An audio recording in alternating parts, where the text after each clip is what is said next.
My next guest says regulations have stifled business in the restaurant business, but he believes business will get a boost under a Trump administration. We want to bring in right now Willie Deagle. He's founder and CEO of Uncle Jack's Steakhouse and a former Food Network star. Willie, good to see you. Good to see you. Hey, you're the nice steak doctor, aren't you? Yes. Okay, we're going to talk about steak in a second.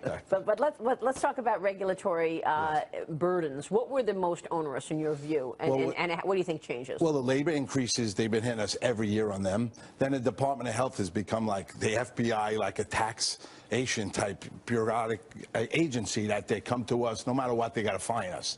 So it's all the system now. So we were employing so many people, everybody saw those numbers, so now they're looking at us to try and make fees. And I just think local city, state, and government is trying to employ too many people when it should be empowering people like me. Entrepreneurs should be employing people. Of course, and then there's Obamacare. Yes, that's tough, more paperwork. So I need a full-time lawyer, I need all these admin people before I could even serve a steak or make a drink today. What's the biggest problem? Is it not, if regulations are removed, people hire more people, higher wages, lower prices, or just able to do more because you're not having to fill out so much paperwork and handle so much? Well, administratively, it's a high cost. It's a lot of work. You have to have your paperwork in order, or you're going to get trouble. You're going to get fines. You're going to get lawsuits. So if one thing is out of order, you're responsible for a federal lawsuit that could go back 6 years. So the paperwork, just to hire someone new, it takes 2 inches of paperwork. We got to sign it. We got to update it. It's changing all the time. Where do you get this information? Who knows about these laws? You got to be on it every minute. Wow. Where's it mainly coming from? Is it federal or state and local? It's both. Oh, really? Yeah. So I believe when Obama came in, it's no different than a solar energy. It all trickled down. If you believed in his beliefs, then locally you implemented it quicker and faster. I'm building a restaurant in Astoria, Queens. We ripped up the basement. I'm digging down 2 feet, underpinning. The cement floor in the basement where I'm going to have walk-in boxes and ice machines has to have an R energy rating of 10 to 12. So we have to put in extra concrete, extra insulation in the dirt. That's such a great example. That's such a good really example. So, and restaurants already have such tight margins, so it's impossible to avoid passing some of these costs along to the consumer. I'm sure you try your best, but ultimately that's who suffers from a lot of these burdens. Well, if you look at everybody's ideology, whatever they say, they're like, oh, the customer will slowly pay, but how fast can I keep raising the stakes, right? Yeah. The steak meat's expensive. So how much can I transfer to the customer? So I even try tweaking my bread. People complain, $5, I'm not paying for bread. I go to Europe, you pay for bread, you pay for butter, and everybody over there begs for tips, but they only make $15, $17 an hour. Right. Here at that steakhouse, a high end, I employ a lot of people, almost 300 people today.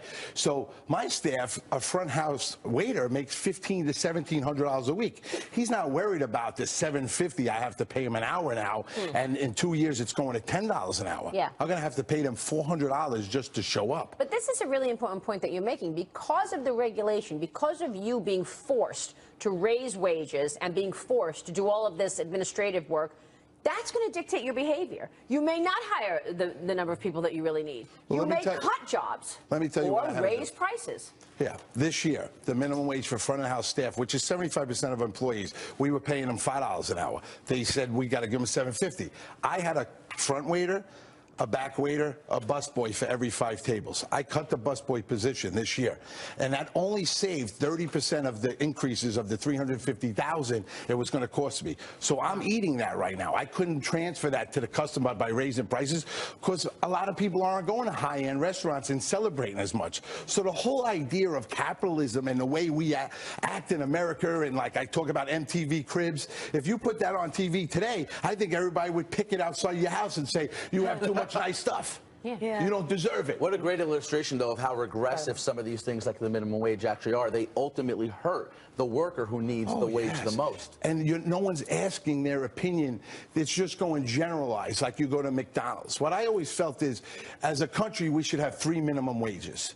You're a publicly traded company, you're paying dividends, you're doing well, maybe you should have a higher minimum wage. Then if you're a private held company and you're doing $50 million a year earnings, you have another minimum wage. Yeah. Then me, who who I'm trying to get to 50 million. Let me get there. Then at 50, I want to go public.